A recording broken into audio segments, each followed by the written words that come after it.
Namaste, Jai Hind, and a very, very happy Independence Day. Sitting right in front of the Honorable Lieutenant Governor of Jammu and Kashmir, the Union Territory of Jammu and Kashmir, Manoj Sinha ji. नमस्ते। नमस्कार। आपको भी स्वतंत्रता दिवस की बहुत बहुत शुभकामनाएं। आपको भी और आपके सभी सहयोगियों को भी। मेरा पहला प्रश्न ये है कि हर घर तिरंगा जम्मू कश्मीर में लहरा रहा है? जी, पूरी तरह से। वो दिल से लहरा रहा है या दम से लहरा रहा है? दिल से लहरा रहा है और लोगों की अब आदत बन गई है। और अभी कल ही श्रीनगर में मैं खुद तिरंगा यात्रा में शामिल था। बड़ी संख्या में युवा, बुजुर्ग, महिलाएं, भारी संख्या में पार्टिसिपेशन था।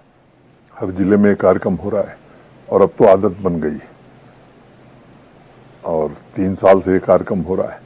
कुपवाड़ा में 10,000 लोग थे और हर जिले में मैं समझता हूँ कि बड़ी संख्या में लोग इस तिरंगा यात्रा और बाकी जो स्वतंत्रता दिवस से संबंधित कार्यक्रम है उसमें भाग ले रहे हैं। और मुझे लगता है कि ये लोगों के स्वभाव में था। ऐसा नहीं था कि ये लोगों की आदत में नहीं था। जानबूझ करके ऐसी परिस्थिति बनाई गई और अब परिस्थितियां पूरी तरह बदल गई हैं। लोगों ने इसे स्वेच्छा से अंगीकार कर लिया है। तो प्रतिदिन स्कूल असेंबली में भी नेशनल एंथम होता है। तो आप ये कह रहे हैं कि पहले डर था अब नहीं है? कई लोग कह रहे हैं कि अब डर है, पहले नहीं था। नहीं, कुछ लोगों के लिए डर है, आम आदमी के लिए डर नहीं है। और आप अगर मोटे तौर पर देखेंगे तो ये जो पिछले 5 साल रहे हैं ये शांति, समृद्धि और विकास के रहे। न पत्थरबाजी होती है, न हड़ताल होती है, न स्कूल बंद होता है, न कॉलेज बंद होता है, न यूनिवर्सिटी बंद होती है। पड़ोसी देश के इशारे पर जो बंद काल दी जाती थी अब उसका कोई असर नहीं होता है।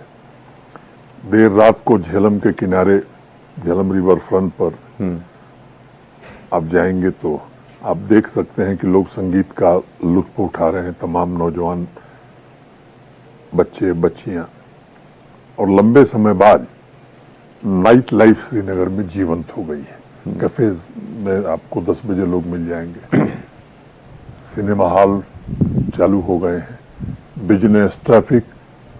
और आपसे जरूर ये अनुरोध करूंगा कि आप थोड़ा इस तरह के लोगों से बात करिए तो लोग क्या सोचते हैं ये सही मायने में मालूम हो जाएगा। हाँ, एक तबका है जो बात आप कह रहे हैं उसके लिए वो दिक्कत रही है। तो ये सही समय है चुनाव कराने का? जम्मू कश्मीर क्या चुनाव के लिए तैयार है? मुझे लगता है कि हम सब जानते हैं कि भारत लोकतंत्र की जननी है। हमारे देश में चुनाव ना हो ये संभव नहीं है। और चुनाव को आइसोलेशन में देखने की जरूरत नहीं है। मुझे लगता है कि 5 अगस्त 2019 को देश के गृह मंत्री श्री अमित शाह जी ने जब 370 और 35A के एब्रोगेशन का बिल लाया था तो संसद में जो बात उन्होंने कही थी और संसद के माध्यम से देश और जम्मू कश्मीर को बताई थी उसके कंटिन्यूएशन में अगर आप देखेंगे तो मैं समझता हूं चीजें उसी दिशा में चल रही हैं। उन्होंने कहा था कि डिलिमिटेशन फर्स्ट।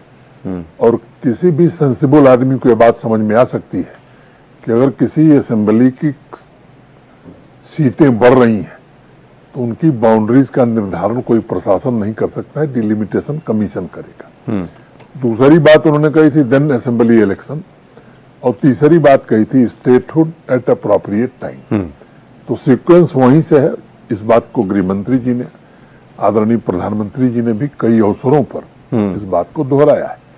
अभी एक योगा डे पर जब प्रधानमंत्री जी आए थे तो 20 की शाम को एक युवाओं का कार्यक्रम था, उसमें उन्होंने कहा कि जल्द ही चुनाव होंगे। तो इस पूरे सीक्वेंस को उस तरह से देखिए। अब डिलिमिटेशन कहना और उसको करना ये टाइम टेकिंग प्रोसेस है जी। जस्टिस रंजना देसाई 2 बार आई, यहाँ विभिन्न स्थानों का दौरा किया, जम्मू रीजन, कश्मीर रीजन, सभी स्टेक होल्डर से यहाँ कंसल्टेशन किया, ढेर सारे सुझाव डिलिमिटेशन कमीशन को गए, दिल्ली में मुलाकात की, फिर डिलिमिटेशन फाइनल हो गया। असेंबली के चुनाव, अभी इलेक्शन कमीशन की पूरी टीम यहाँ आई हुई थी, श्रीनगर भी थी, 2 दिन जम्मू भी थी जी। सभी स्टेक होल्डर से कंसल्टेशन किया, पॉलिटिकल पार्टी से, एडमिनिस्ट्रेशन के लोगों से। चुनाव कराने की स्थिति है कि नहीं, मैं कहूंगा कि अभी हाल ही में लोकसभा के चुनाव हुए जी, और लोकसभा के चुनाव में 58.6% मतदान हुआ है, और केवल वैली की मैं बात करूं तो लगभग 50.4% और 50.5%। 2019 में जब लोकसभा के चुनाव हुए थे तो 19 पॉइंट समथिंग यहाँ का मतदान प्रतिशत था। तो 35-36 साल में इतना मतदान लोगों ने नहीं किया था। ये क्या दर्शाता है? जमहूरियत और लोकतंत्र में यहाँ के लोगों की आस्था बढ़ी है। पिछले 5 वर्षों के सुशासन के कारण मैं ये कह सकता हूँ कि आम आदमी बढ़ चढ़ करके लोकतंत्र के पर्व में हिस्सा लिया और इसका अच्छा संदेश देश और दुनिया में गया है। तो विधानसभा के चुनाव कब होंगे, तारीख क्या होगी, ये डोमेन इलेक्शन कमीशन का है, लेकिन मैं समझता हूं कि जल्द ही वो चुनाव की तिथियां घोषित करने की उम्मीद है और प्रशासन निष्पक्ष चुनाव कराने के लिए पूरी तरह कटिबद्ध है, जैसा कि निष्पक्ष चुनाव लोकसभा में भी कराया गया था। कहीं ना कहीं सुप्रीम कोर्ट ने 30 सितंबर से पहले की बात की थी और अनुमान लगाए जा रहे हैं, कयास लगाए जा रहे हैं कि अगले 45-60 दिनों में ये पूरा जो कवायद है इसको आगे बढ़ाया जा सकता है। क्या अनुमान लगाया जाए कि सितंबर और अक्टूबर में चुनाव हो सकते हैं? जो एक्सरसाइज यहाँ चल रही है जी, उस आधार पर मैं कह सकता हूँ कि माननीय सर्वोच्च न्यायालय की मंशा के अनुरूप ही तिथियां घोषित होंगी। अब इसमें यह है कि आपने कहा कि जनता ने चुना है। अब लोकसभा चुनाव में जनता ने कुछ लोगों को रिजेक्ट किया तो कुछ लोगों को इलेक्ट भी किया, जो चिंता का विषय है। तो क्या ऐसी परिस्थितियां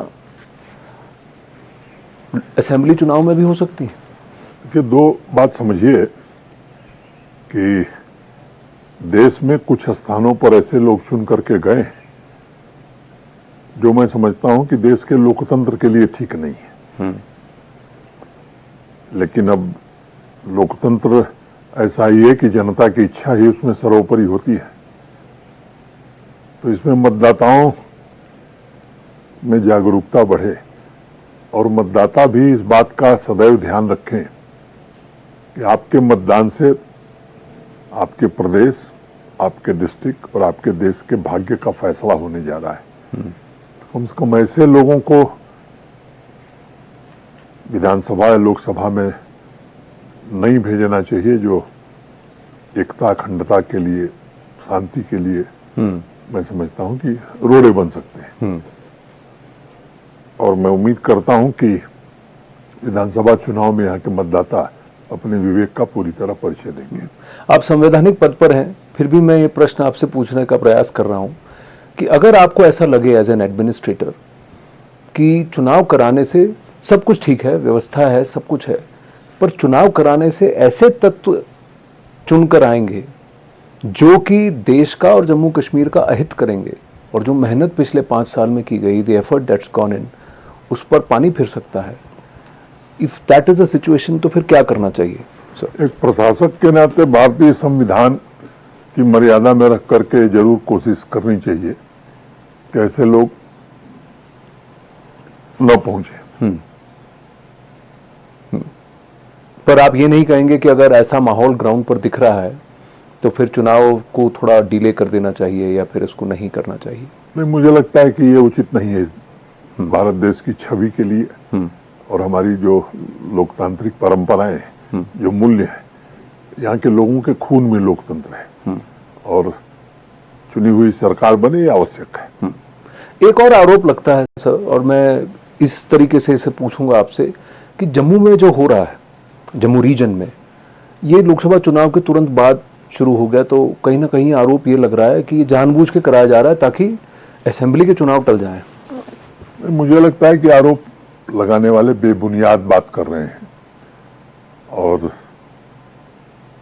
जिनके मन में चोर होता है वो इस तरह की बात करते हैं। लोकसभा चुनाव के बाद नहीं, पिछले 1.5 वर्ष से हाँ, हमारा जो पड़ोसी मुल्क है कुछ हलचल वहां चलती आ रही है। वो जम्मू रीजन को डिस्टर्ब करने की कोशिश कर रहा है और मुझे लगता है कि अगर पृष्ठभूमि को आप देखेंगे तो आज स्थिति ये है कि जब हम लोगों ने काम शुरू किया था तो कश्मीर वैली एक चिंता का विषय थी। आज किसी तंजीम का टॉप कमांडर यहाँ नहीं है और मुझे लगता है कि जब से आतंकवाद का दौर शुरू हुआ नया रिक्रूटमेंट लगभग 0 हो गया है। जी। अब यहाँ लोकल लोग टेररिस्ट नहीं बन रहे। ये क्या दर्शाता है? ये दर्शाता है कि नहीं, जो काम प्रशासन ने, भारत सरकार ने या सुरक्षा बलों ने किया, लोगों का विश्वास जीता है। तो हमारा पड़ोसी बड़ा बेचैन है कि डेवलपमेंट कैसे हो रहा है, शांति कैसे आ गई, नाइट लाइफ का लुत्फ क्यों लोग ले रहे हैं, बिजनेस किस तरह से बढ़ रहा है, चुनाव में इतना बड़ा मतदान कैसे हो रहा है। तो वो इसे पचा नहीं पा रहा और इसलिए वो इन्फिल्ट्रेशन ट्रेंड टेररिस्ट को जम्मू और कश्मीर में भेजने की कोशिश कर रहा है। और विशेष रूप से जम्मू रीजन का जहां तक सवाल है, पिछले 15-16 सालों से वहां मोटे तौर पर शांति थी। फोर्सेस का जो डिप्लॉयमेंट था जी, अपर रीचेज पर, क्योंकि जम्मू रीजन की टोपोग्राफी बड़ी डिफिकल्ट है, जंगल, पहाड़ जी, तो वो डिप्लॉयमेंट स्ट्रेटेजिक रीजन से हटा लिया गया था। अब फिर से रणनीति बना करके, चाहे वो जम्मू कश्मीर पुलिस हो, आर्मी हो या सीएपीएफ के लोग हों, उन स्ट्रेटेजिक लोकेशंस पर उनकी तैनाती की जा रही, संख्या भी बढ़ाई गई है और गृहमंत्री जी ने स्वयं स्थिति का जायजा लेकर के एक मुकम्मल रणनीति बनवाई है। मैं उम्मीद करता हूं संख्या हमारे फोर्सेस की बढ़ने लगी है, स्ट्रेटेजिक पोजीशन पर लोग पहुंचने लगे हैं। मैं उम्मीद करता हूं कि उस पड़ोसी के नापाक इरादे सफल नहीं होंगे। हमारे सुरक्षा बल पूरी तरह सक्षम है और जो लोग भी ये गलती किए हैं, ये दुस्साहस किए हैं, वो वहीं पहुंच जाएंगे जहां उनके आका पहले पहुंचाए गए थे। आपने पड़ोसियों की बात की तो कुछ आपके भी पड़ोसी हैं यहाँ पर, ज्यादा दूर नहीं है यहाँ से। उनका ये कहना है कि फोर्सेस ने जानबूझकर इनको अंदर आने दिया, आर्मी पर टीका टिप्पणी हो रही है। मैं समझता हूं कि ये बहुत ही निंदनीय आरोप है और इसकी निश्चित रूप से निंदा की जानी चाहिए। ये राजनीतिक प्रश्न नहीं है हम देश की सेना पर सवाल उठाना, सुरक्षा बलों पर सवाल उठाना। पता नहीं कितने लोगों ने बलिदान देकर के आज जम्मू कश्मीर को बचाया है और उनके बलिदान का अपमान करना मैं समझता हूं किसी दृष्टि से उचित नहीं है। कहीं ना कहीं आरोप ये भी लगता है कि तालमेल नहीं बैठ रहा है फोर्सेस में, क्योंकि जम्मू कश्मीर में जैसे ही व्यवस्था को बदल दिया गया और रूल्स को जैसे शिफ्ट किया गया पिछले साल 1.5 साल के अंदर कि सीएपीएफ की भूमिका बढ़ गई, जेकेपी की भूमिका बढ़ गई, आर्मी का थोड़ा पीछे हो गए, तो इसकी वजह से थोड़ा तालमेल, कोई बदलाव नहीं हुआ है। और मैं बहुत जोर देकर के बात कहना चाहता हूं कि सिक्योरिटी फोर्सेस के बीच बहुत ही बेहतर तालमेल और समन्वय है। एक एस्पेक्ट है कि जब आप आए थे, 4 साल का आपका कार्यकाल हो गया, 5 साल हो गए एब्रोगेशन को और करीब 4 साल आपका कार्यकाल हो चुका है। एक हेट से होप का एक दायरा हमको चलना था, आपने इसकी बात की थी कि नफरत से एक एस्पिरेशन, होप, आशा था। क्या ये हो पाया है? खासकर मुझे लगता है कि जो सवाल आपका है, निश्चित रूप से इस दिशा में उल्लेखनीय प्रगति हुई है और मैं इस पर कुछ बोलूं, आप यहाँ के कॉमन मैन से पूछिए, वो जरूर ये कहेगा कि साहब पिछले 5 वर्षों में जो यहाँ विकास हुआ है, जिस तरह से यहाँ की इकोनॉमी ट्रांसफॉर्म हुई है, मैं आपको बताना चाहता हूँ कि 15-16 में मोटे तौर पर 1,17,000 करोड़ की इकोनॉमी थी, 23-24 में 2,45,000 करोड़ की हो गई। अभी बजट हमारा देश की संसद ने पारित किया है जी, और हम एक्सपेक्ट कर रहे हैं कि 2,63,000 करोड़ की होगी। जिसके पास एक होटल था उसका दूसरा होटल बन गया, 2,11,00,000 से ज्यादा टूरिस्ट आया पिछले साल। तो टैक्सी वाला, ऑटो वाला, हाउस बोट वाला, शिकारा वाला, होटल वाला, खोमचा वाला, या हैंडीक्राफ्ट हैंडलूम में जो साल बनाता है, कारपेट बनाता है, बाकी चीजें, पेपर मेसी का काम करता है, सबकी आमदनी में भारी इजाफा हुआ है। इन लोगों के मन में जरूर भय है कि अगर स्थिति ये नहीं रहेगी तो हमारे रोजगार का क्या होगा। हाँ, क्योंकि एक ओपिनियन है गांव वाला, एक ओपिनियन है शहर वाला। नहीं, मैं गांव की भी बात कर रहा हूं। हाँ, और एक ओपिनियन है नेता वाला। गांव में भी जो लोग हैं जी, मैंने हमने ऐसी स्कीम्स अनेक प्रारंभ की हैं। मोटे तौर पर आप देखें तो जम्मू कश्मीर की इकॉनमी बढ़ाने में जो प्रयास हम लोगों ने किए हैं भारत सरकार के सहयोग से, एक कनेक्टिविटी और इंफ्रास्ट्रक्चर। मैं जब आया था तो जम्मू से श्रीनगर आने में 8 घंटे लगते थे, 5 घंटे में आते हैं। 1.5 लाख करोड़ रुपए के हाईवे और टनल के प्रोजेक्ट चल रहे हैं। विलेज कनेक्टिविटी पीएमजीएसवाई में 10 गांवों को छोड़ दीजिए तो सबको कनेक्टिविटी दे दी गई है, जो 2001 के सेंसस पर 250 से ऊपर की आबादी के गांव हैं, और वो 10 गांव भी इस साल पूरे हो जाएंगे। रेल से कश्मीर कन्याकुमारी से इसी साल जुड़ जाएगा जी। एयर कनेक्टिविटी पहले की तुलना में जहां 32 फ्लाइट आती थी श्रीनगर एयरपोर्ट पर, आज 146 फ्लाइट ऑपरेट हो रही। जम्मू जहां 8 फ्लाइट आती थी, यहाँ 44 फ्लाइट ऑपरेट हो रही। 2 नए टर्मिनल बन रहे हैं, तो एयर ट्रैफिक 2.5 गुना बढ़ गया है। फॉरेन टूरिस्ट का इन्फ्लक्स 2.5 गुना बढ़ गया है। तो कनेक्टिविटी, दूसरा पावर, पावर में भी 3500 मेगावाट का हमारा जनरेशन था, डेफिसिट में थे। 4 बड़ी प्रोजेक्ट हम बना रहे हैं जो 26-27 में पूरे हो जाएंगे, लगभग 3200-3300 मेगावाट हम जोड़ पाएंगे। सोलर पावर जहां 5 मेगावाट का प्रोडक्शन था, आज 55 मेगावाट है, हम 500 मेगावाट तक जाने वाले हैं। डिस्ट्रीब्यूशन और ट्रांसमिशन की कैपेसिटी में हमने बड़ी वृद्धि की है। क्वालिटी पावर 24/7 हम दे सकें, इस तरह का इंफ्रास्ट्रक्चर आरडीएसएस में जो पैसा भारत सरकार ने दिया है। एग्रीकल्चर और एलाइड सेक्टर यहाँ की इकोनॉमी की रीढ़ है। हॉर्टिकल्चर हो, सेरिकल्चर हो, एनिमल हस्बेंड्री हो, डेयरी हो, फिशरीज हो, इसका एक होलिस्टिक एग्रीकल्चर डेवलपमेंट प्लान हमने कृषि विशेषज्ञों के साथ मिलकर के 1 साल पहले बनाया था जी। 5013 करोड़ रुपए बजट के अलावा हम 5 साल में खर्च करने का प्लान बनाए, और यहाँ की जीडीपी में जो एग्रीकल्चर और एलाइड सेक्टर का कंट्रीब्यूशन था जी, जो कंजर्वेटिव असेसमेंट हमारा है, वो दुगुना बढ़ जाएगा, ऐसा उस रिपोर्ट में कहा गया है। मेरा अनुमान है कि 2.5 गुना बढ़ेगा। किसान की आमदनी के मामले में देश में हम 5वें स्थान पर हैं। मैं आपको आश्वस्त कर रहा हूं और आपके माध्यम से जम्मू कश्मीर के किसानों को आश्वस्त कर रहा हूं कि हम 3रे नंबर पर आज से 3 साल बाद आ जाएंगे। 13 लाख परिवार हैं जो एग्रीकल्चर और एलाइड एक्टिविटी से जुड़े हैं, उसमें 2,62,000 हमारे मार्जिनल फार्मर। इनका जीवन कैसे बदले, इनकी आमदनी कैसे बढ़े, 29 प्रोजेक्ट हमने डिजाइन किए, सब एक दूसरे से इंटरकनेक्ट। फॉडर की डेफिसिट हमारे पास है 40% फॉडर, हम 80% फॉडर पैदा करेंगे। मीट हम बहुत इंपोर्ट करते हैं जी, उसमें हम पूरी तरह निर्भर नहीं होंगे, लेकिन हमारा प्रोडक्शन काफी बढ़ जाएगा मीट और एग का। मिल्क डेफिसिट से मिल्क सरप्लस हम हो गए। तो अनेक इस तरह के प्रयोग किए गए। टूरिज्म का मैंने बताया कि offbeat destination, homestay यहाँ जिस तरह से पॉपुलर हुआ है, बॉर्डर एरियाज के गांव के नौजवान और युवतियों की आमदनी बढ़ गई जी। मैंने आपसे कहा कि हर होटल वाले ने एक नया होटल बना लिया। होटल और हॉस्पिटैलिटी, टूरिज्म और हॉस्पिटैलिटी को इंडस्ट्री का दर्जा 2021 में जो नई इंडस्ट्रियल स्कीम बनी उसमें भारत सरकार ने दिया, उसका लाभ मिल रहा है।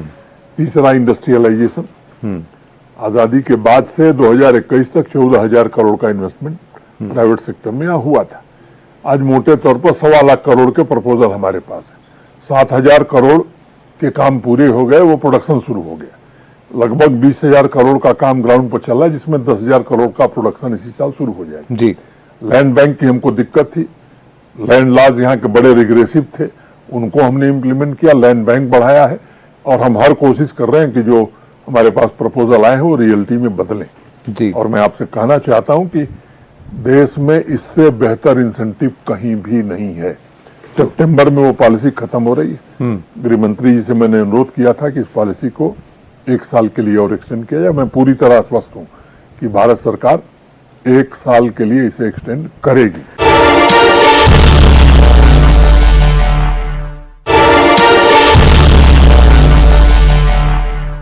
देखिए, अब आपने इतना सब उल्लेख किया और ये सब ग्राउंड पर दिख भी रहा है, और मैं जाकर देख भी चुका हूं कि झेलम फ्रंट में क्या हो रहा है, ग्राउंड पे क्या हो रहा है। पुलवामा में जिस तरह से मिल्क रेवोल्यूशन आया, मैंने कई लोगों से बात की, और क्योंकि हर 6-8 महीने में हमारी वार्ता होती रहती है, तो मैं इसको ट्रैक कर रहा हूं 5 साल से, क्योंकि उस दिन 5 अगस्त 2019 को मैं यहां था श्रीनगर में, तो मेरा भी एक इमोशनल टच है इस पर। मेरा प्रश्न वापस वही है सर, कि अगर सब कुछ इतना व्यवस्थित चल रहा है, तो जहां से ये इलेक्शन आएगा और ये राजनीतिक पार्टियां, चाहे कोई भी हो, ये नेता आएंगे, ये एलजी और इलेक्टेड नेता का जो तालमेल है, ये बैठता नहीं है। तो अगर आप दिल्ली देखें, पुडुचेरी देखें, तो अगर वैसा होगा तो फिर क्या है, माहौल फिर खराब हो जाएगा। मैं एक बात कहना चाहता हूं आपको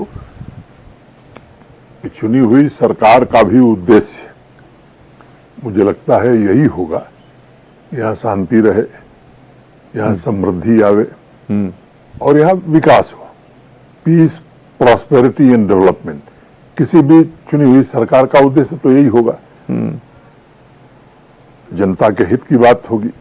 मैं समझता हूं कि अगर उद्देश्य सरकार का ये है, मेरा भी उद्देश्य ये है, तो फिर टकराव किस बात का। हाँ। अगर ये उद्देश्य होगा तो मैं पूरी जिम्मेदारी से आपके माध्यम से आश्वस्त करना चाहता हूं जम्मू कश्मीर के लोगों को कि सरकार इन उद्देश्यों को लेकर के चलेगी, तो हमारा पूरा सहयोग, समर्थन हर कदम पर सरकार को होगा। देखिए, इसमें से 2 रिवायती पार्टियां हैं, उनका तो स्टेटेड पोजीशन है 370 को वापस लाने की कवायद करेंगे, सदन में आएंगे तो फिर रेजोल्यूशन पास करेंगे। नैरेटिव्स आप देखिए कि किस तरह से भुने जा रहे हैं। जेल का बदला वोट से, ऐसे करके एक कैंडिडेट जीत गया। तो कितनी जल्दी ये पूरा जो काम मेहनत किया है 4-5 साल का, ये एक नेगेटिव सोच से क्या काम पूरा खराब हो सकता है? नहीं, आप नरसिम्हन जी, मैं आपसे एक बात कहना चाहता हूं, गंभीर बात कहना चाहता हूं। जो भी लोकसभा या विधानसभा में जाता है, भारत के संविधान की शपथ लेता है जी। अब 370-35 से भारत के संविधान का हिस्सा नहीं है। देश की संसद ने इसे एब्रोगेट किया और हमारी सर्वोच्च अदालत ने, सुप्रीम कोर्ट की फुल बेंच ने उस पर अपनी मोहर लगा दी, वैधानिक मोहर लगा दी। तो मुझे लगता है कि इसके बाद संवैधानिक दायित्वों पर काम करने वाले लोग, संविधान की शपथ लेकर के काम करने वाले लोग, इसके खिलाफ कोई प्रस्ताव पारित करें। मैं कोई कानून का विशेषज्ञ नहीं हूं, मुझे लगता है ये लीगली टेनेबल नहीं होगा। पर इसमें यह है कि संविधान का ही प्रयोग संविधान को सबवर्ट करने के लिए भी तो लोग करते हैं, कि संविधान की शपथ लेकर संवैधानिक पद पर आकर उस संविधान को बदलने की बात करते हैं। मुझे लगता है कि इतना विवेक चुने हुए प्रतिनिधियों को होगा, ऐसी उम्मीद की जानी चाहिए।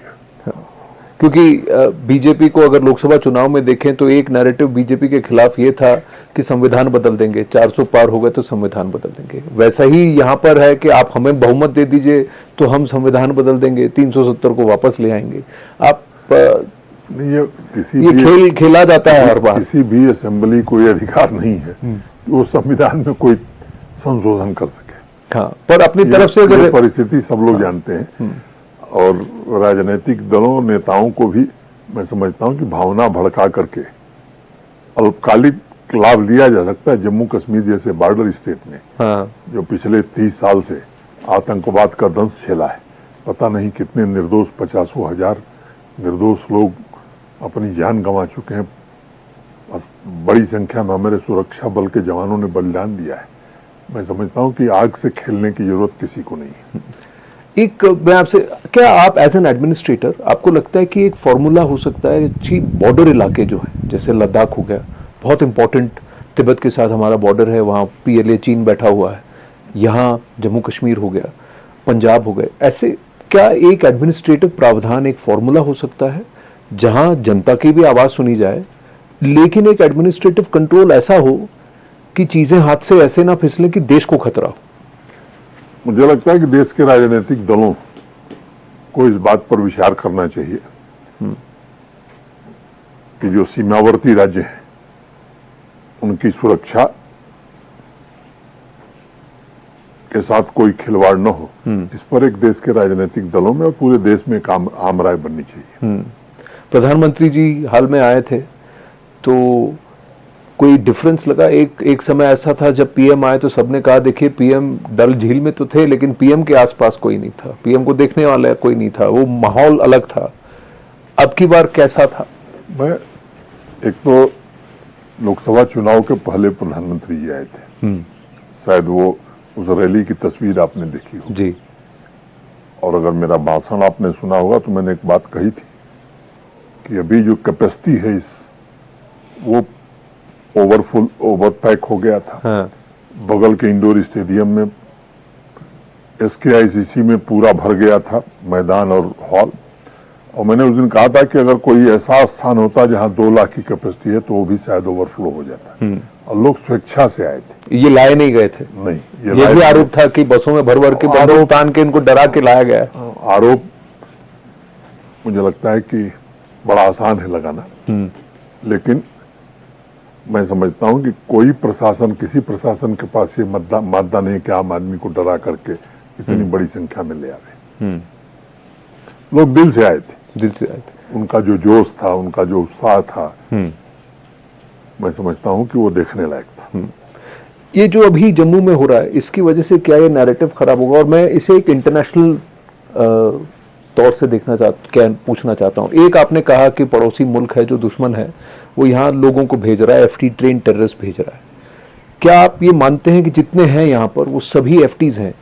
तो वो तो ऑन ग्राउंड जो एक प्रॉक्सी वॉर वाली बात हो गई, एक है जो नैरेटिव वॉर है। तो पहले प्रॉक्सी वॉर पे बात करते हैं, फिर नैरेटिव पे मैं आपसे पूछूंगा। देखिए, ये मैंने पहले प्रश्न का उत्तर मैंने दे दिया है। हाँ। कि ये पड़ोसी के इशारे पर ट्रेन, जिस तरह का नाइट विजन, जिस तरह के हथियार मिल रहे हैं वो सीधे समझ में आ रहे हैं। इंटेलिजेंसीज के पास भी पर्याप्त सूचना है। और कितने होंगे? 50 के करीब हैं, 40-50 के करीब हैं कहा जाता है जी। एग्जैक्टली बताना मुश्किल है, लेकिन जम्मू रीजन में 45-50 के आसपास है, ऐसा अनुमान लगाया जा रहा है। हाँ, नैरेटिव का जहां तक सवाल है तो डे 1 से पड़ोसी की ये कोशिश रही है और उसको ये पछता नहीं है कि यहाँ शांतिपूर्ण मतदान हो जाए, उसको ये पछता नहीं है कि यहाँ डेवलपमेंट हो। तो दुनिया को ये बताने के लिए कि सब कुछ ठीक नहीं है वो ये प्रयास करता है, ये पूरी दुनिया जानती है। उसमें जो अच्छी बात ये है कि अब भारत का समर्थन या भारत के पक्ष का समर्थन पूरी दुनिया में पहले की तुलना में बहुत ज्यादा बढ़ा है। इवन 5 अगस्त 2019 के बाद भी बहुत कोशिश की, अनेक हमारे इस्लामिक देशों ने भी कहा कि ये भारत का इंटरनल मैटर है। तो जो समर्थन आज भारत को प्राप्त है और पूरी दुनिया में आतंकवाद के खिलाफ जो एक वातावरण बना है, मैं समझता हूं कि पाकिस्तान अलग थलग पड़ गया है और इसलिए विशेष रूप से कोशिश करता है ये बताने की नहीं जम्मू कश्मीर में सब कुछ ठीक नहीं। क्योंकि अब कहा जाता है कि वेस्टर्न मीडिया एक ताकत वहां पर है जो एक ब्रांडिंग, एक प्रेशर बनाने की कोशिश करती है परसेप्चुअल सॉफ्ट तरीके से। उधर से चीन का हाथ है। अगर आप देखें जम्मू कश्मीर ऐसी जगह है जहां पर इंटरेस्ट वेस्टर्न पावर्स की है, अफगानिस्तान के मद्देनजर, चीन की है सीपेक के मद्देनजर, और इसके ऐसे केस में आपको लगता है कि इसको झेल पाएगा इलेक्शन के बाद जब एक 50-50 या 60-40 की गवर्नमेंट होगी, नैरेटिव्स में थोड़ा सा फर्क आएगा, हेडलाइंस चेंज होंगी? अब भारत एक मजबूत देश है और मैं समझता हूं कि एक समर्थ देश भी है। किसी परिस्थिति का मुकाबला करने में भारत और वर्तमान सरकार समर्थ है, ऐसा मैं मानता हूं। वर्तमान सरकार को ही वीक देखा जाता है, 240 पे अटक गए। आप कोई पॉलिटिकल क्वेश्चन का उत्तर नहीं दूंगा। हाँ। लेकिन मुझे लगता है कि नैरेटिव के लिए कुछ बात कही जाए ये अलग बात है, लेकिन ये भी सच है कि 10 साल सत्ता में रहने के बाद फिर से जनता का विश्वास लेना आज के माहौल में, ये भी स्वयं में मैं समझता हूं कि कीर्तिमान है। आप चुनाव में भी इधर उधर थे क्योंकि आप संवैधानिक पद पर हैं, तो आपने ओवरऑल मुझे नहीं लगता बहुत ज्यादा खुल के प्रचार किया। चुनाव से मेरा कोई लेना देना नहीं था। पर अब यहां से 23 साल बचे हैं भारत के 100 साल होने में। अंतिम दो प्रश्न मैं आपसे ये पूछना चाहता हूं कि आप के लिए आज़ादी के मायने क्या हैं, खासकर अगर आप as an administrator Jammu Kashmir में रहकर आप देखें, क्योंकि आपने आपकी पॉलिटिक्स उत्तर प्रदेश में की, उसके बाद आप यहाँ आए 4 साल में, तो ये आज़ादी के मायने क्या हैं और भारत की स्टोरी आप कैसे आगे बढ़ती हुई देखते हैं? एक तो आप ये समझिए कि आज़ादी के मायने यही हैं कि वास्तव में गरीबी हटाओ नहीं, देश से गरीबी का खात्मा हो ही जाना चाहिए जब हम आज़ादी के 100 साल बने। और केवल गरीबी नहीं, मैं समझता हूं कि अब विश्व के सामने जो नई आवश्यकता है, नई चुनौतियां, उसका पूरी तरह से सामना करने लायक भारत बने। स्किल इंडिया वास्तव में एक ऐसा नारा है कि अब हमारा हर नौजवान जो है वो उसकी स्किलिंग, रीस्किलिंग, अप स्किलिंग, तो पूरी तरह से एक ऐसी वर्कफोर्स, क्योंकि आज हम युवा भारत हैं, कुछ साल बाद हमारे यहाँ भी एजिंग होगी, तो मैं समझता हूं कि उस पर भारत सरकार ध्यान दे रही है। और प्रधानमंत्री जी ने जो विकसित भारत का नारा दिया है, मुझे लगता है कि अब देश के सामान्य नागरिक का यह संकल्प बनता जा रहा है। और मैं पूरी तरह से मुतमईन हूं कि जो सपना यहाँ के लोगों ने देखा है आदरणीय नरेंद्र मोदी जी के नेतृत्व में, वो सपना हकीकत में जरूर बदलेगा। और जो सेंटर की स्कीम्स है वो नेशनलिज्म का एक फेवर है ना, जो भारतीयता की हम बात करते हैं, आपको दिखता है जब सेंटर की स्कीम्स यहाँ एडमिनिस्टर होती है? आपने कहा कि बहुत बड़ा बजट में भी विस्तार हुआ है, 2,63,000 करोड़ का बजट है, तो ऑब्वियसली आप स्कीम्स इंप्लीमेंट कर रहे हैं, तभी आपके पास फंड्स आ रहे हैं।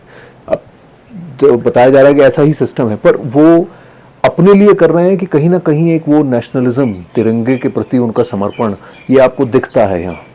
नहीं, वो देशवासियों के लिए कर रहे हैं, देश के 140 करोड़ लोगों के लिए कर रहे हैं। और मुझे लगता है कि राष्ट्रीयता तो हर भारतीय में जितनी प्रबल होगी, मैं समझता हूं कि भारत के विकास की रफ्तार भी उतनी तेज होगी। तो जम्मू कश्मीर में अभी वो राष्ट्रीयता वाली बात आपको दिखती है कि पहले वाला मॉडल है कि भाई इंडिया है और हम जम्मू कश्मीर हैं, हम अलग हैं? अब उससे जम्मू कश्मीर बहुत आगे बढ़ गया है। अब जम्मू कश्मीर का सामान्य आदमी ये मानता है कि हमारा भविष्य भारत के साथ है, ऐसे मुल्क के साथ नहीं है जो अपने लोगों को सामान्य नागरिक सुविधाएं नहीं उपलब्ध करा पा रहा है। और यहाँ तो एकदम बगल का मामला है, यहाँ अस्पताल भी है, यहाँ एजुकेशन भी है, यहाँ ट्रैफिक भी है, यहाँ सोशल सिक्योरिटी भी है, यहाँ दवाई भी है, और बगल में आटे के लिए लंबी लाइन और लाठीचार्ज हो रहा है। तो यहाँ तो लोग देख रहे हैं, और अब वास्तविक स्थिति का अंदाज यहाँ के सामान्य नागरिक को भी हो गया है। आपका तो स्वतंत्रता दिवस के दिन जम्मू कश्मीर की आवाम को संबोधन होता है, लेकिन हमारे नेटवर्क के माध्यम से एक छोटा सा संदेश उनको भी और पूरे देशवासियों को भी। एक तो मैं जम्मू कश्मीर और देशवासियों को स्वतंत्रता दिवस की हार्दिक शुभकामनाएं देना चाहता हूं। और मुझे लगता है कि यह दिन होता है जब हम अपने उन महान स्वतंत्रता सेनानियों का स्मरण करते हैं, जिनकी तपस्या और संघर्ष के कारण हम खुली हवा में सांस ले रहे हैं। हमारे सेना, जम्मू कश्मीर पुलिस और CRPF के जवानों के बलिदान को भी हम नमन करते हैं, जिनके कारण जम्मू कश्मीर आज विकास के रास्ते पर, क्योंकि शांति नहीं होगी तो विकास नहीं होगा, विकास के रास्ते पर बढ़ाने में मदद किया है। और मैं समझता हूं कि जम्मू कश्मीर के नागरिकों का ये सामूहिक संकल्प होना चाहिए कि 2047 में जब विकसित भारत बने तो उसमें जम्मू कश्मीर, विकसित जम्मू कश्मीर का भी कहीं से कम योगदान न हो। आपसे हर बार बात करके अच्छा लगता है, बहुत बहुत धन्यवाद। मुझे भी बहुत प्रसन्नता होती है करके, इस बार लंबे समय बाद हम लोग मिल रहे हैं। जी।